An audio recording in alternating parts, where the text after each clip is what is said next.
আসসালামু আলাইকুম। আপনারা গত রাতে নিশ্চয়ই শুনেছেন যে সারা দেশে টোকাই লীগ আপনার ডাকাতি করতে এসেছিল।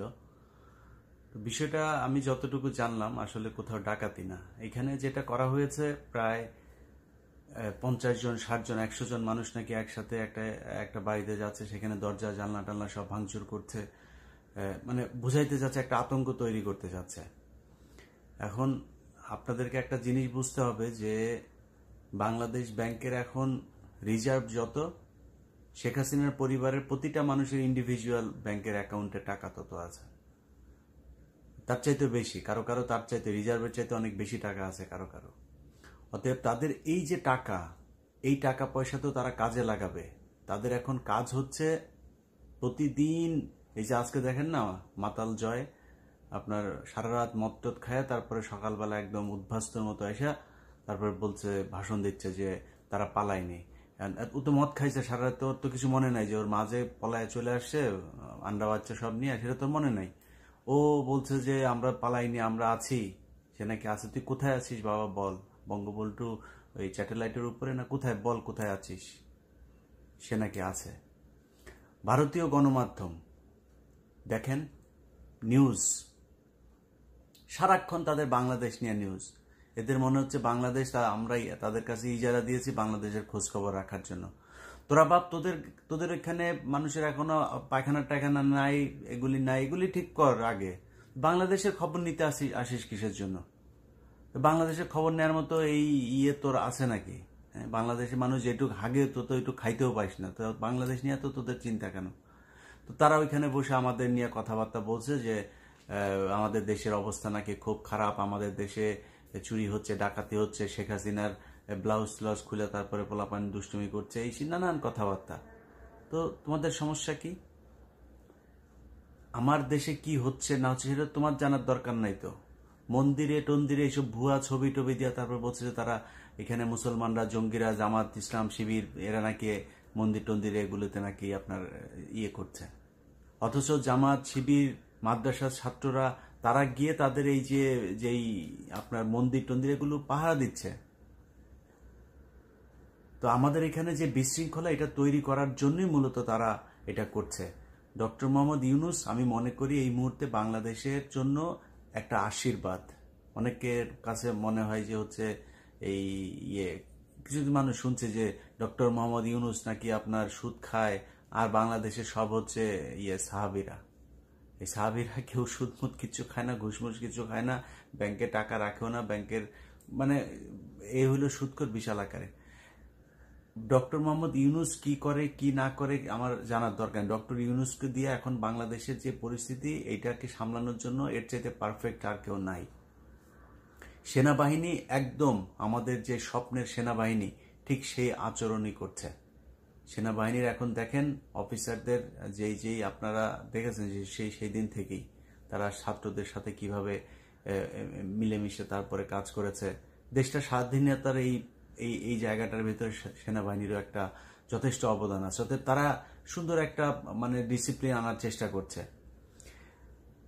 আমাদের পুলিশ বাহিনী, আপনাদের কাছে অনুরোধ যে পুলিশের যারা আছে, এখন যারা পুলিশে আছে, আপনাকে বুঝতে হবে তারা কিন্তু আপনাদের সাথের মানুষ। যারা এই হাসিনার আন্ডা বাচ্চা যেগুলো, সেগুলো কিন্তু পালিয়ে গিয়েছে। শুধু আছে এই যে হাবিব, তারপরে আরেকটা আছে ওই যে র্যাবের ডিজি, এই টাইপের কয়েকটা আছে। এগুলোকে আপনার হেডকোয়ার্টারে নিয়ে এসছে, কিন্তু আমি মনে করি তাদের পাবলিকের হাতে ছেড়ে দেওয়া উচিত। হাবিব কিভাবে এখনো দেশে করে, আইজিপি ওইদিকে গুহার মধ্যে ঢুকে তারপরে গোপন তার বার্তা দিচ্ছে। এইদিকে পুলিশের আপনার এসপিদের একটা চ্যাট গ্রুপ আছে, সেখানে কিছু এসপি বসে তারপরে অন্য এই যে এসপিদের ইয়েদেরকে, কনস্টেবল তারপরে সাব ইন্সপেক্টর, এদেরকে বলছে তোমরা এসো না, তোমরা কর্মবিরতি পালন করো, হ্যাঁ আসার দরকার নাই। তারা এগুলি করছে।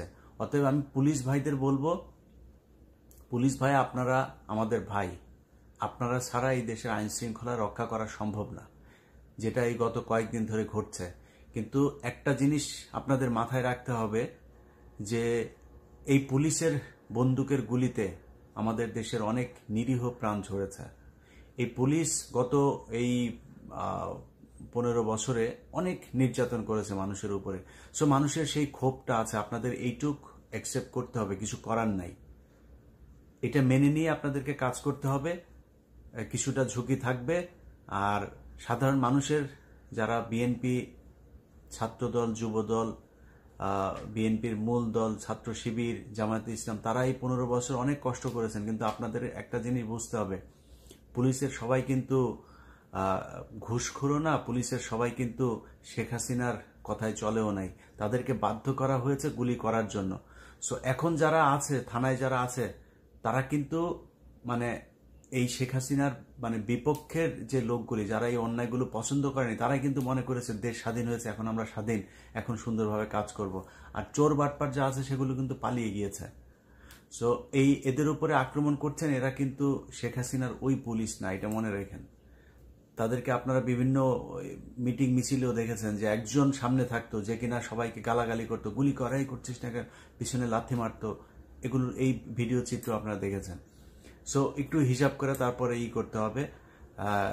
আমি মনে করি যে যারা পুলিশে এই গত 15 বছরের চাকরি নিয়েছে, সে এই এমপিদের নিয়ে রিকমেন্ডেশন নিয়ে, তাদের ব্যাপারে একটা তদন্ত হইতে পারে যে তাদের পরিবার কি আসলে আওয়ামী লীগ করে কিনা, নাকি এলাকার এমপি টাকা খেয়ে তারপরে ওকে চাকরি দিয়েছে। যদি আওয়ামী লীগ করে তাকে চাকরিতে রাখা আমার মনে হয় ঠিক হবে না, কারণ এটা মানে আল্লাহ প্রদত্ত নিষিদ্ধ দল এখন বাংলাদেশে। 2 দিন আগে জামাত ইসলামকে নিষিদ্ধ করেছিল, আল্লাহ ওইটার জবাব দিয়ে দিয়েছেন যে এত বেশি বাড়াবাড়ি ভালো না। সো আওয়ামী লীগের নামের উপরে এখন পেদানি খায় মানুষ। আজকে আপনারা একটা ছাত্রলীগের এক নেত্রীকে দেখেছেন নরসিংদীতে কিভাবে ন্যাংটা করে তারপরে পেটাইছে। সো এগুলো এগুলো তো তাদের যে কৃতকর্ম, সেটার ফল। এটা আপনি সবকিছু আপনি চাইলেও করতে পারবেন। আমি ব্যক্তিগতভাবে যদিও এই যে আওয়ামী লীগের লোকজন পাইলে এইভাবে পেটানো কোপানো, এটা আমি পছন্দ করি না, এটা আমি সাপোর্ট করি না। কিন্তু একজনকে যে করবেন, আমাকে একজন বলেছে যে তার এলাকায় ভাঙচুর করছে, তো আমার কাছে বলেছে যে আমি বললে হয়তো শুনবে, মনে করেছে বিএনপি, ছাত্রদল, যুবদলের, আমি যদি একটা ফোন করি আমার কথা শুনবে। আমি ফোন করেছিলাম, তো ফোন করার পরে সে বললো যে ভাই এইখানে তার সাথে আওয়ামী লীগের লোকজনের একটু খাতির টাতির আছে, এইসব কথাবার্তা। তো মানে আওয়ামী লীগের লোকের সাথে খাতির থাকার কারণেও তাদের দোকানপাট, বাড়িঘর ভাঙচুর করছে। এবার চিন্তা করেন মানে কতটুকু ক্ষোভ মানুষের। তো শেখ হাসিনাকে বুঝতে হবে যে আপা মানে ঘৃণা কাকে বলে, এটা আমরা কিন্তু আমি অন্তত গত 5 বছর ধরে আপনাকে বলছি যে ঘৃণা কি, আপনাকে মানুষ কতটুকু ভালোবাসে, এটা আল্লাহ যেন সেই দিনটা দেখায়। সেই দিনটা এখন 15ই আগস্ট আসতেছে না, 15ই আগস্টে টের পাবেন যে এবার কত মানুষ আপনার 15ই আগস্ট পালন করে। এবার বুঝবেন, এবার খুব সুন্দরভাবে টের পেয়ে যাবেন। অতএব এই দেশের ভেতরে যত গ্যাঞ্জাম, যত শয়তানি বদমাশি, এগুলি শেখ হাসিনা এখন ওই পারে বসে বসে তারপরে করছে। আর ভারতীয় গোয়েন্দা সংস্থা তো একটা তো আছে, তারা তাদেরকে তাল মেলাবে, তারাও চেষ্টা করবে এখানে যাতে একটা অস্থিরতা থাকে। সো আমি মনে করি সেনাবাহিনীর ভেতরেও যে ধরনের রদবদল হয়েছে, হওয়ার পরে এখন একটা সুন্দর জায়গায় এসছে। সেনাবাহিনী ছাড়া আসলে বাংলাদেশের মানুষের আর কেউ নাই। মানে আল্লাহর পরে দুনিয়ায় যদি নাকি মানে কারোর প্রতি কাছে যদি যায়, যদি কেউ মানে শেষ একটা ভরসার জায়গা যেটা বলে, সেই জায়গাটা কিন্তু সেনাবাহিনী। সো সেনাবাহিনীর ভাইরা, আপনারা এই গত 15 বছরের মধ্যে একটা নির্বাচনে যথেষ্ট জনগণের ঘৃণা কুড়িয়েছেন। সেটা আমার বিশ্বাস যে জনগণও আপনাদেরকে ক্ষমা করে দিয়েছে। আপনাদের সেই মানে নতুন একটা চেহারা আমরা দেখছিও। আপনাদের প্রতি আমাদের সম্মান, ভালোবাসা, শ্রদ্ধা সবকিছুই আছে। আমরা চাই আপনারা এই জিনিসগুলো দেখবেন এবং বিশেষ করে রয়ের যেসব লোকজন আছে সেগুলোকে খুব দ্রুত পদক্ষেপ নেবেন। গতকালকে কাশিমপুর কারাগারে যে কটা মানুষের লাশ দেখলাম আমি এই গাজীপুরে হসপিটালে, সেখানে প্রতিটা লাশ দাড়ি, বড় বড় দাড়ি, এবং বোঝাই যাচ্ছে যে সেটা একজন মানে মাওলানা ছিল, তিনি একজন আলেম ছিলেন। তাদেরকে মেরেছে। এখন মাল্য হচ্ছে ওই যে কি কুমার বালা, সে হচ্ছে ওইখানকার সিনিয়র জেল সুপার। আমি জানি না এই লোক এখনো পর্যন্ত জেল সুপার কিভাবে আছে। একজনের কাছে শুনলাম যে প্রথমে ওই এই এই কাশিমপুর যে কারাগার, এই কারাগারের যে মসজিদের ইমামটা, এই ইমামটা নাকি বদমাইশ। এই বদমাইশকে দিয়ে তারপরে প্রথমে এই বালা তাদেরকে উস্কানি দিয়েছে, বলেছে যে শেখ হাসিনা চলে গিয়েছে, এবার তোমরা সবাই করো, আন্দোলন করো, সবাই মিলে বিক্ষোভ করো, বিক্ষোভ করে তারপরে বের হয়ে যেতে পারবা। তো জেলখানার ভেতরে কিছু মানুষ উত্তেজিত হয়েছে, কিছু মানুষ বিক্ষোভ করেছে, মিছিল টিছিল শুরু করেছে। এরপর যায় সে গুলি করা শুরু করেছে। গুলি করে সেখানে যতটুকু এখন পর্যন্ত শুনলাম 36 জন টোটাল মারা গিয়েছে। অতএব এই কুমার টুমার এগুলোরে মানে শাস্তি দিতে হবে। এগুলিরে এই এরা মানে বিশেষ বিশেষ জায়গায় যারা আছে, আমি আবারও বলছি, হিন্দুদের প্রতি আমাদের কোনো ক্ষোভ নাই। আমি গত এই নির্বাচনের পরে যতগুলো ভিডিওতে কথা বলেছি, কোনো না কোনো একটা জায়গায় এই কথাটা বলেছি যে হিন্দুদের প্রতি আমাদের কোনো ক্ষোভ নাই। বিশেষ করে হিন্দুদের কোনো ধর্মীয় উপাসনালয়, এগুলো সর্বোচ্চ পাহারা দেওয়ার ব্যবস্থা মুসলমানদেরকেই করতে হবে। কারণ শেখ হাসিনা ওইখানে বসে বসে এই শয়তানিগুলো সে এখন করবে, ডাকাত বানাবে, তারপরে এইভাবে যে এইখানে হামলা করবে, বিভিন্ন জায়গায় হিন্দুদের বাড়িঘর, পূজা মণ্ডপ, এগুলোতে হামলা করবে। সো এইটা তাদেরকে করতে দেওয়া যাবে না। মুসলমানদেরকে, এটার হিন্দু ভাইদের বোনদের, তাদের আপনার যেই জীবন মাল, তাদের ধর্মীয় যেই প্রতিষ্ঠানগুলো আছে সেগুলো রক্ষা করতে হবে। কারণ শেখ হাসিনা যেই মানে সমস্যা তৈরি করতে চাচ্ছে, সেই সমস্যার সমাধান কিন্তু এখন আপনাদেরকেই করতে হবে। পুলিশ কর্মবিরতিতে আছে, আমি পুলিশের ভাইদেরকেও বলবো যে আপনারা কর্মবিরতি থেকে চলে আসেন এবং জিনিসটা বুঝান। আপনারা যে 11 দফা থেকে শুরু করে বিভিন্ন করছেন, এটা মানুষকে বুঝাইতে হবে, মিডিয়াকে কাজে লাগিয়ে আপনাদের এই বার্তাটা মানুষের মধ্যে পৌঁছাইতে হবে যে আপনাদের অফিসারদের কারণে এই অফিসাররা এইভাবে আমাদেরকে বাধ্য করেছে, এইভাবে আপনাদের বুকে গুলি চালাতে। অতএব আপনারা ক্ষমা চেয়ে, আমার মনে হয় বাংলাদেশে মানুষ আপনাদের পাশে থাকবে এরকম কিছু একটা করলে। শেখ হাসিনা আপা সব শেষে বলে দেই, ওই যে ফারজানা রূপা আছে, ফারজানা রূপার মাথায় বিলি কেটে উকুন টুকুন আনেন।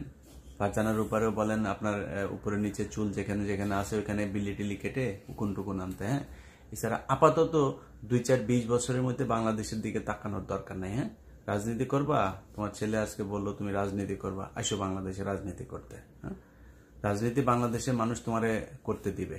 এখানে বসে শয়তানি, তোরে তো শয়তান তোর কাছে বুদ্ধি নিয়ে যায় অন্যান্য জায়গায় শয়তানি কেমনে করা লাগবে, এটা করার জন্য। শয়তানের ওই বলে না, শয়তান করে অস্ত্র দেয়, তারপরে ওই যে বুদ্ধি দেয়। তোর বুদ্ধি শয়তানের কাছ থেকে লাগে না, তোর বুদ্ধি এখন শয়তানের চাইতেও বেশি। শয়তান তোর কাছে এসে বুদ্ধি নিয়ে যায়, আমার যা ধারণা। সো ওইখানে বসে তুই শয়তানি করবি, তোরে ঠেকানো যাবে না, কিন্তু করে আসলে লাভ নাই।